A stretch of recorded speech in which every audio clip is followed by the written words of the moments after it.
Hello, YouTube! Yep. Okay. So, we're gonna be reading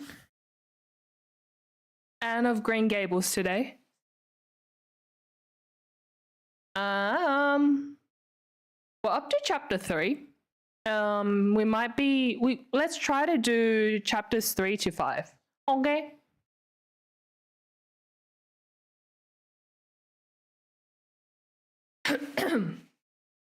So last time in chapter 1 to 2, we were introduced. Good luck, okay? You're tucked into your own sleeping canal. That's a luxury. I didn't expect a sleeping channel, but it's fine. Chapter 1 and 2, we were introduced to Anne. Anne is an orphan that got adopted by the Cuthberts. And they was actually expecting a boy, but there was a mistake, so she came along. But last time, we were exposed to her wild imaginations and a very descriptive way of speaking.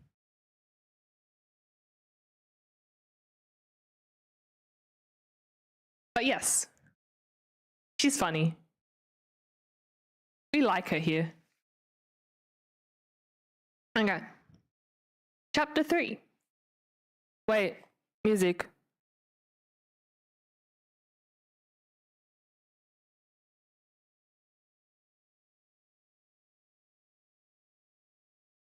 There.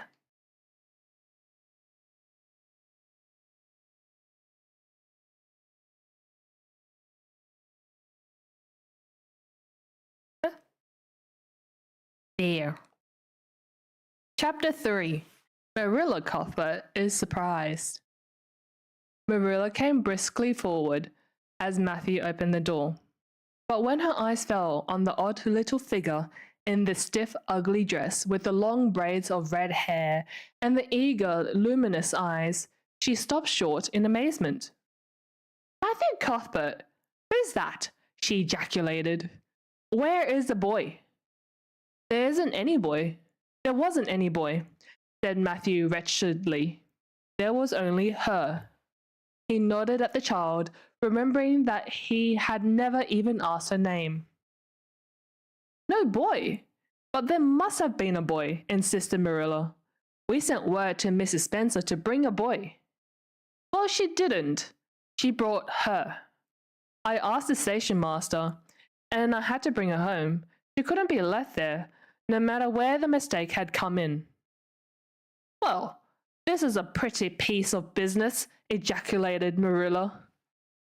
During this dialogue, the child had remained silent, her eyes roving from one to the other, all the animation fading out of her face. Suddenly, she seemed to grasp the full meaning of what had been said. Dropping her precious carpet bag, she sprang forward a step, and clasped her hands. You don't want me, she cried. You don't want me because I'm not a boy. I might have expected it. No one ever did want me. I might have known it was all too beautiful to last. I might have known nobody really did want me. Oh, what shall I do? I'm going to burst into tears. Burst into tears she did, sitting down on a chair by the table, flinging her arms out upon it, and burying her face in them. She proceeded to cry stormily. Marilla and Matthew looked at each other deprecatingly. Deprecating.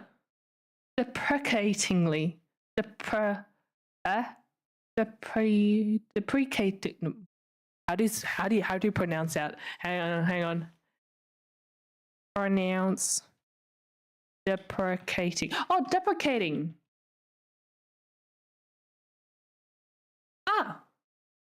Wait, what? Looked at each other deprecatingly across the stove. Neither of them knew what to say or do. Finally, Marilla stepped lamely into the breach.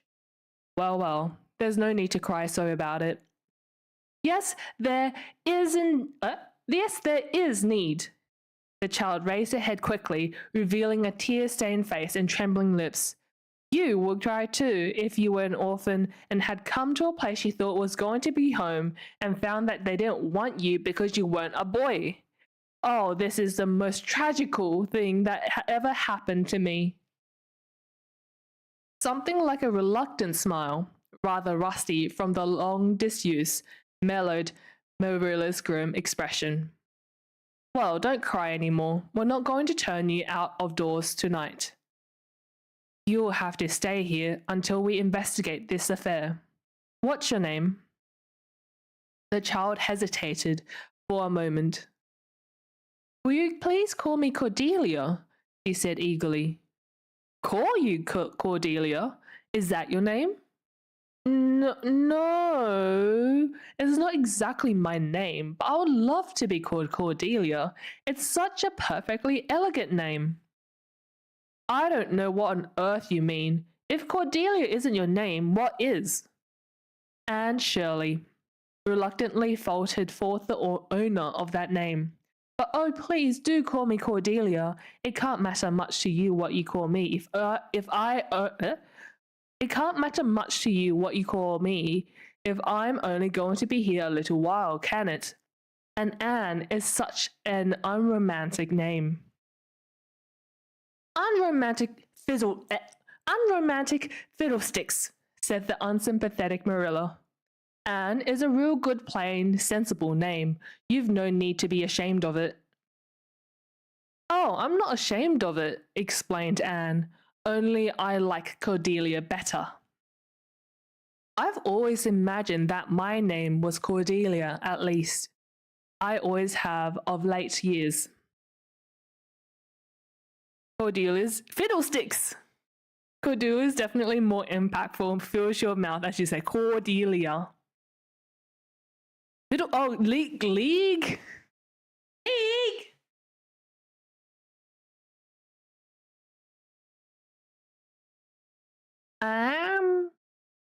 Wait. I've always imagined that my name was Cordelia. At least I always have of late years.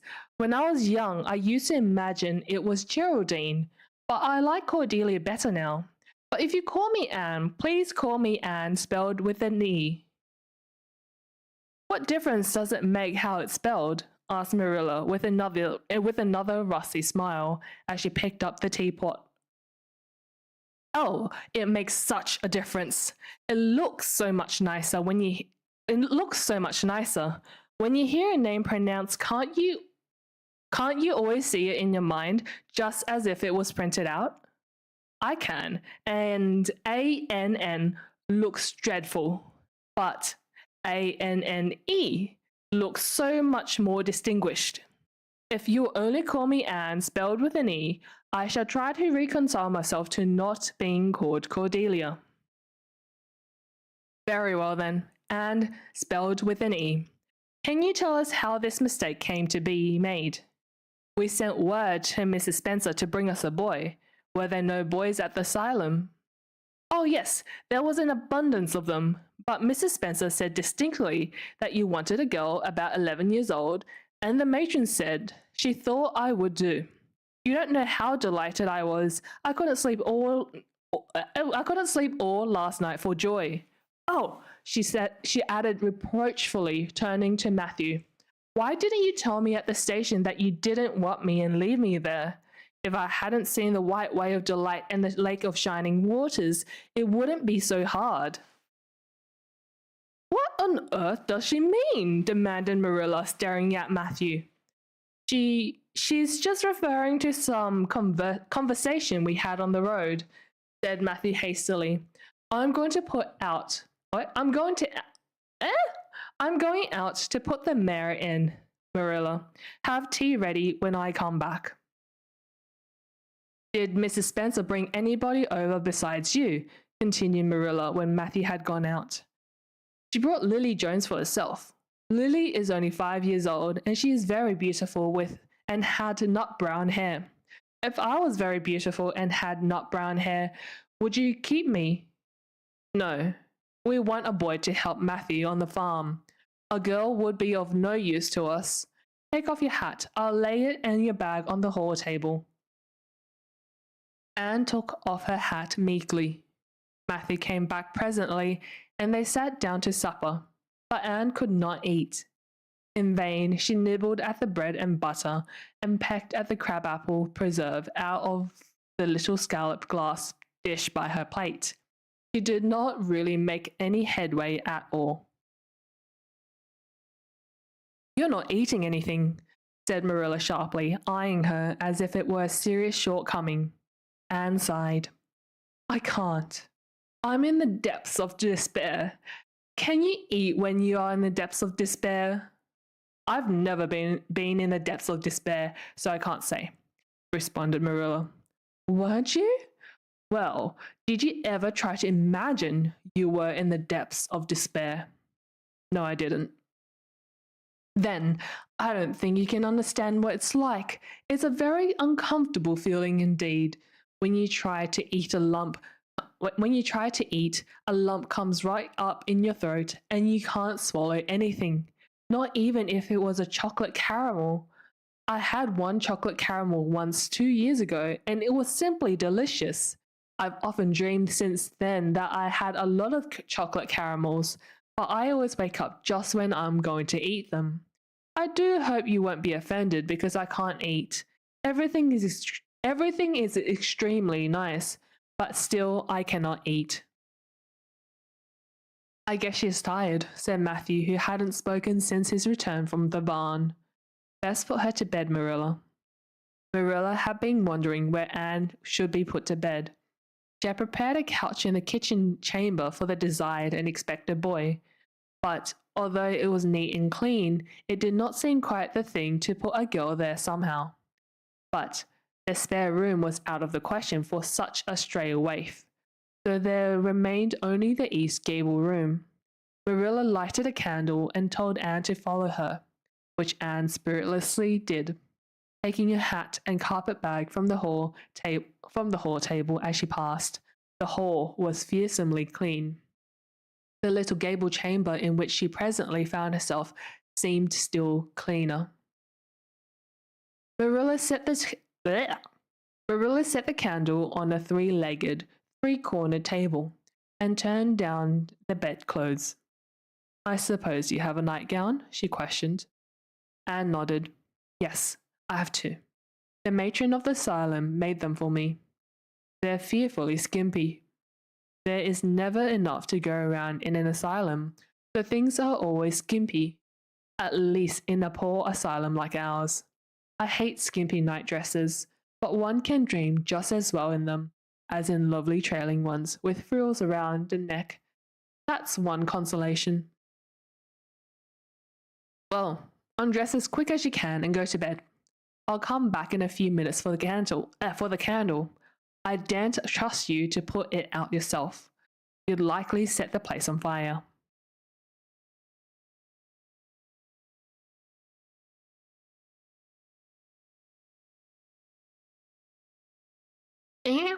Nom, nom, nom, nom, nom.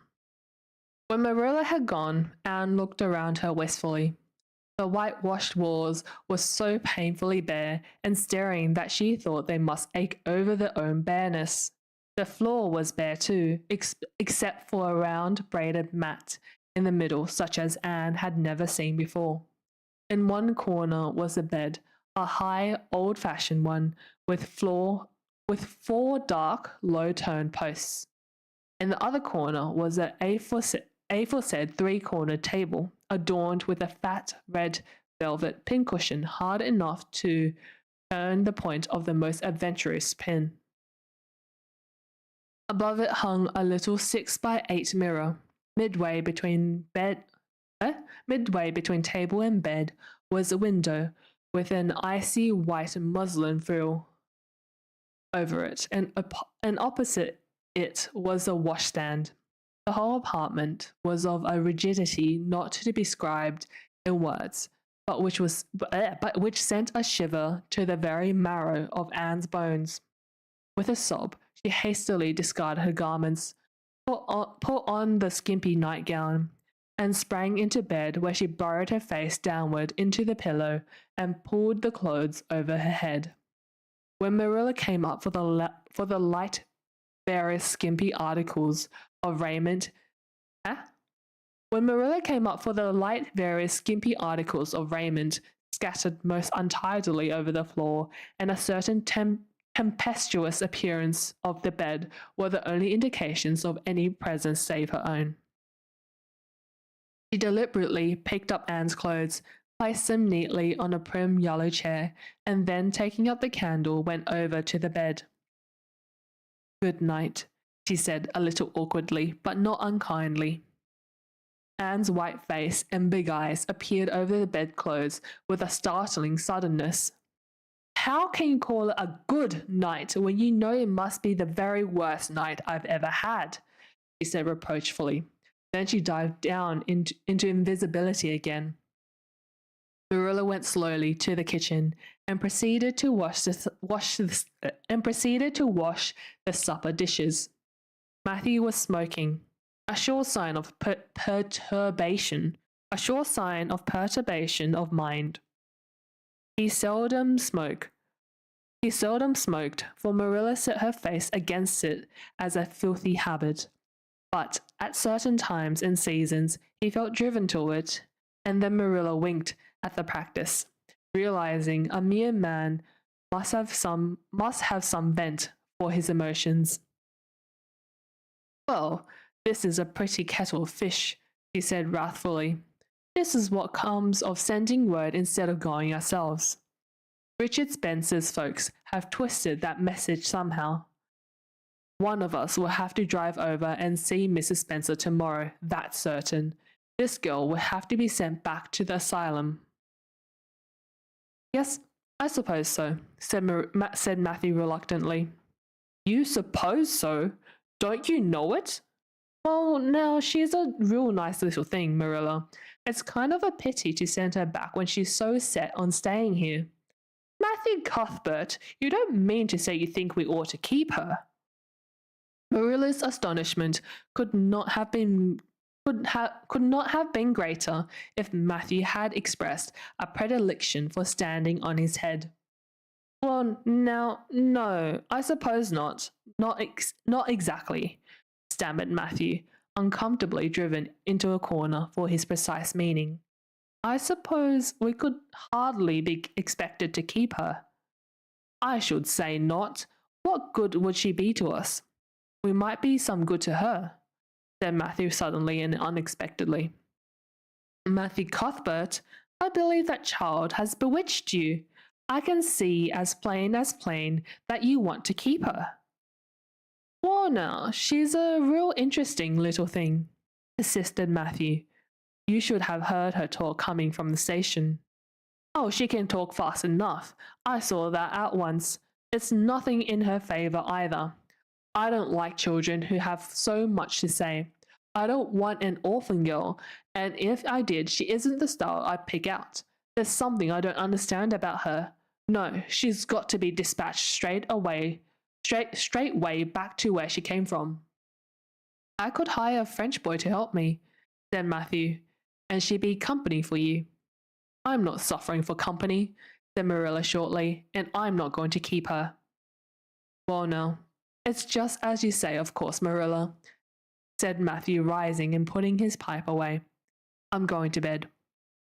To bed Matthew went, and to bed, when she had put her dishes away, went Marilla, frowning most resolutely, and upstairs in the east gable a lonely, heart-hungry, friendless child cried herself to sleep. Keep the girl. That was chapter 3. Chapter 4, Morning at Green Gables.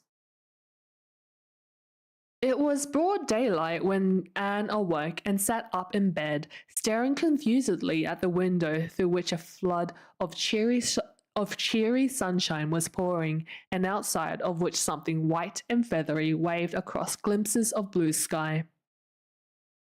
For a moment she could not remember where she was. First came a delightful thrill as of something very pleasant. Then a horrible remembrance. This was Green Gables, and they didn't want her because she wasn't a boy. But it was morning, and yes, it was a cherry tree in full bloom outside of her window. With a bound, she was out of bed and across the floor. She pushed up the sash. It went up stiffly and creakily, as if it hadn't been open for a long time, which was the case, and it stuck so tight that nothing was needed to hold it up. Anne dropped on her knees and gazed out into the June morning, her eyes glistening with delight. Oh, wasn't it beautiful? Wasn't it a lovely place? Suppose she wasn't really going to stay here. She would imagine she was. There was scope for imagination here. Scope for imagination here. A huge cherry tree grew outside, so close that its boughs tapped against the house, and it was so thick set with blossoms that hardly a leaf was to be seen.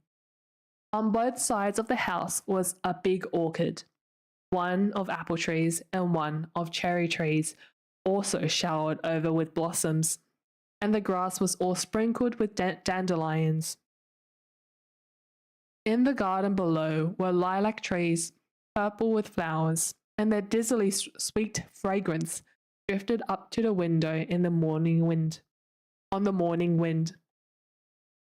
Below the garden, a green field lush with clover sloped down to the hollow where the brook ran, and where scores of white birches grew, upspringing airily out of an undergrowth suggestive of delightful possibilities in ferns and mosses and woodsy things generally. Beyond it was a hill, green and feathery with spruce and fir. There was a gap in it where the grey gable end of the little house she had seen from the other side of the lake of shining waters was visible. Off to the left were the big barns, and beyond them, away down over green, slow sloping fields, was a sparkling blue glimpse of sea. Anne's beauty-loving eyes lingered on it all, taking everything greedily in. She had looked on so many unlovely places in her life, poor child, but this was as lovely as anything she had ever dreamed. She knelt there, lost to everything but the loveliness around her, until she was startled by a hand on her shoulder. Marilla had come in, unheard by the small dreamer. "It's time you were dressed," she said curtly. Marilla really did not know how to talk to the child, and her uncomfortable ignorance made her crisp and curt when she did not mean to be. Anne stood up and drew a long breath. "Oh, isn't it wonderful?" she said, waving her hand comprehensively at the good world outside. "It's a big tree," said Marilla, "and it blooms great, but the fruit don't amount to much, never, small and wormy." "Oh, I don't mean just the tree. Of course it's lovely. Yes, it's radiantly lovely. It blooms as if it meant to be. But I meant everything. The garden and the orchard, orchard, and the brook and the woods and the whole big dear world. Don't you feel as if you just love the world in the morning like this, on a morning like this? And I can hear the brook laughing all the way up here. Have you ever noticed what cheerful things brooks are? They're always laughing. Even in wintertime, I've heard them under the ice. I'm so glad there's a brook near Green Gables. Perhaps you think it doesn't make any difference to me when you're not going to keep me, but it does. I shall always like to remember that there is a brook at Green Gables, even if I never see it again. If there wasn't a brook, I'd be haunted by the uncomfortable feeling that there ought to be one. I'm not in the depths of despair this morning. I never can be in the morning. Isn't it a splendid thing that there are mornings? But I feel very sad. I've just been imagining that it was really me you wanted after all, and that I was to stay here forever and ever. It was a great comfort while it lasted, but the worst of imagining things is that the time comes when you have to stop, and that hurts. You better get dressed and come downstairs and never mind your imaginings." said Marilla as soon as she could get a word in edgewise. Breakfast is breakfast is waiting. Wash your face and comb your hair. Leave the window up and turn your bedclothes back over the foot of the bed. Be as smart as you can. Anne could evidently be smart to some purpose, for she was downstairs in 10 minutes' time.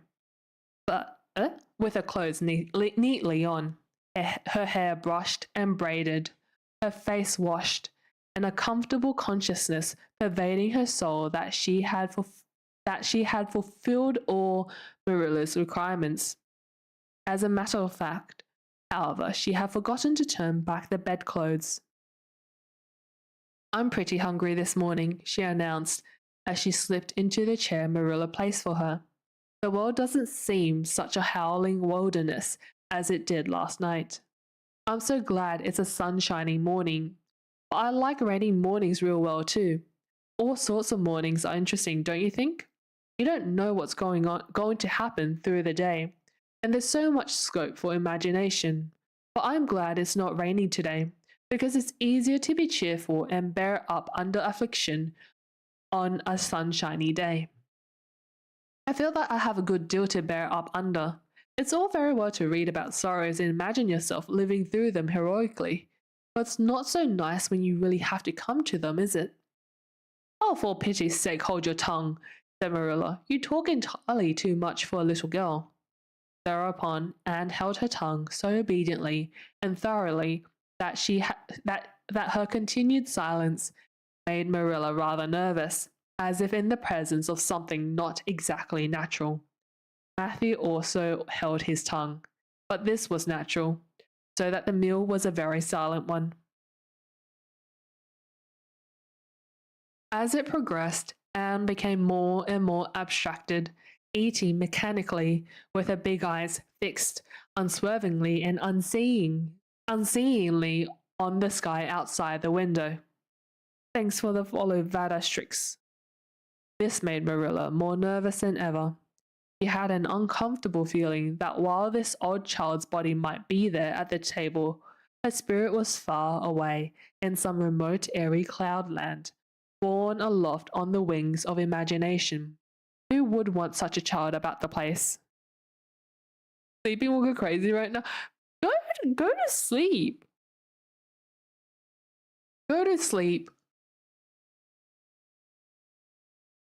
Yet Matthew wished to keep her, of all unaccountable things. Marilla felt that he wanted it just as much this morning as he had the night before, and that he would go on wanting it. That was Matthew's way. Take a whim into his head and cling to it with the most amazing silent persistency. A persistency 10 times more potent and effectual in its very silence than if he had talked it out. When the meal was ended, Anne came out of her reverie and offered to wash the dishes. Can you wash the dishes right? Asked Marilla distrustfully. Pretty well. I'm better at looking after children, though. I've had so much experience at that. It's such a pity you haven't any here for me to look after. I wish the bath is a bit bigger so I could say, don't, that's so dangerous. Tommy, don't sleep in the bath. So dangerous. I just realized I need to check something. Done, done, done, done, done. How could sleeping in a bath is dangerous?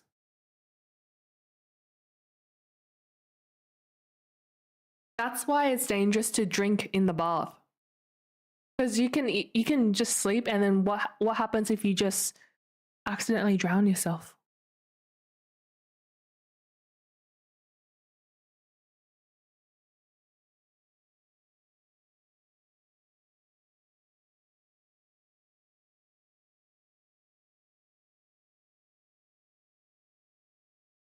Longer the sleep. No, Nami.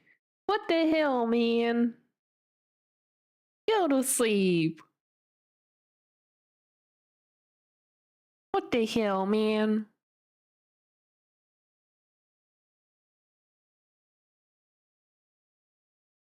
I'm too tortured. Still. Go to bed. Go sleep properly.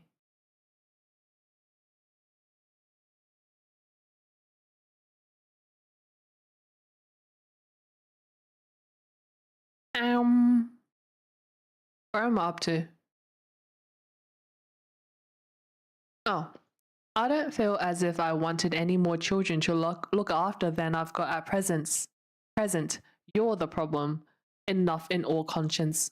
What's to be done with you? I don't know. Matthew is a most ridiculous man. Not sleeping is very bad for your skin. It is. Either my leg is out or my top is out from the water. Still. It's still dangerous.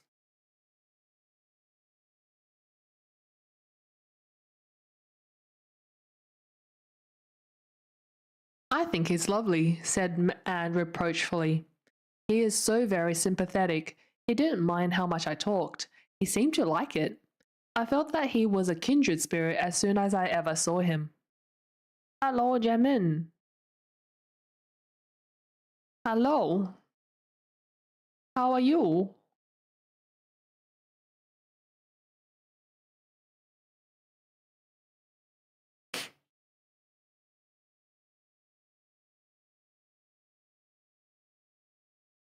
Um,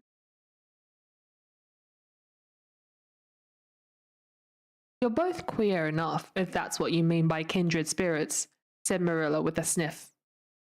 Yes, you may wash the dishes. Take plenty of hot water and be sure you dry them well. I've got enough to attend to this morning for I'll have to drive over to White Sands in the afternoon and see Mrs. Spencer. You'll come with me and we'll settle what's to be done with you. After you finish the dishes, go upstairs and make your bed. Doing good? That's good.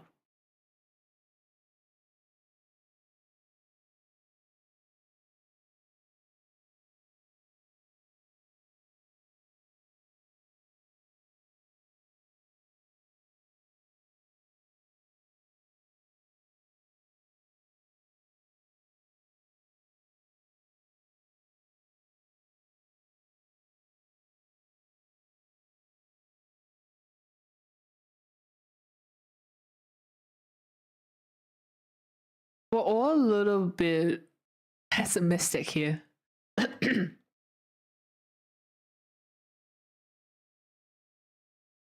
Anne washed the dishes deftly enough, as Marilla, who kept a sharp eye on the process, discerned.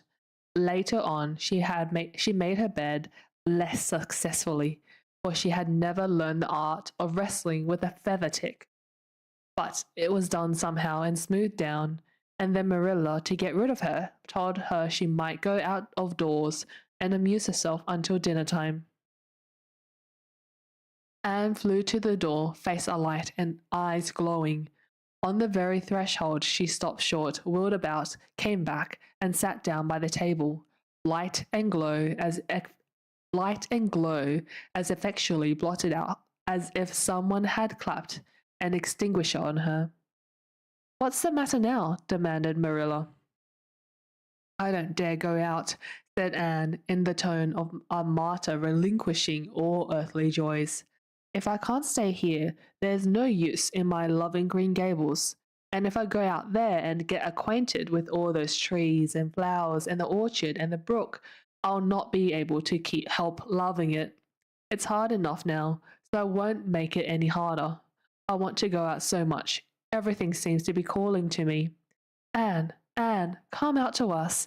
Anne, we want a playmate. But it's better not.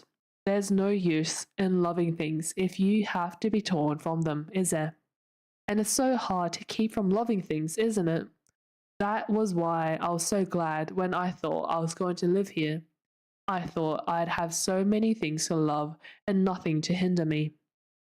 But that brief dream is over.